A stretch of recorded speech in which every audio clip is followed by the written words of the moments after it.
திஷா பட்டாணி வேற லெவல். வாரணமாயிரம் மேகனா மேகனா மேகனா சூர்யா அப்படி நடிச்சிருக்காரு. செம்மையா நடிச்சிருக்காரு. அவருக்கு என்ன குறைச்சல்? ஆனா இந்த மீம்கார மயம் மட்டும் நம்பாதீங்க. சூர்யா ஏன் எங்களுக்கு பிடிக்கும்னா சொல்றா கடவுள அஜித் 10க்கு 12 கொடுக்கலாம். ஒரு 8 கொடுக்கலாம்ண்ணா. அண்ணாத்த மாதிரி இல்லை ப்ரோ. இன்னொன்று நமக்கு மெயினாக அந்த கேரக்டர் கன்வின்சிங்காக இல்லைங்க. சூர்யா நடிப்பு தான் பிரமாதம். இது ஸ்டார்டிங்ல கொஞ்சம் லாக் ஆகுற மாதிரி இருக்கு. ரொம்ப அற்புதமா இருக்கு. ஆனா கதை இல்ல. 100 செகண்ட் ஹாஃப் செம்மையா இருக்கு. சூப்பர் படம் மிரட்டிட்டானே அப்படி சொல்ல. செகண்ட் ஹாஃப் சரியான ஸ்பீடா போகுது.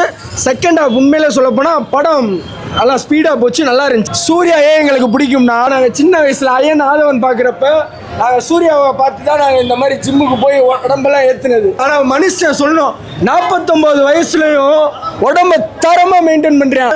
அதில் எப்படி நம்ம விக்ரம் படத்தில் ரோலக்ஸ் வச்சு ஒரு ஐப் பண்ணாங்களோ அதே மாதிரி இந்த படத்தில் நம்ம கார்த்தியை வச்சு ஒரு இது பண்ணியிருக்காங்க ஐப்பு. திஷா பட்டாணி வேற லெவல். ஹாலிவுட் மாதிரி இருக்கு. லைக் எப்படின்னா ஒரு new revolution in old evolution. அந்த மாதிரி படம் பார்த்தா தான் உங்களுக்கு புரியும்.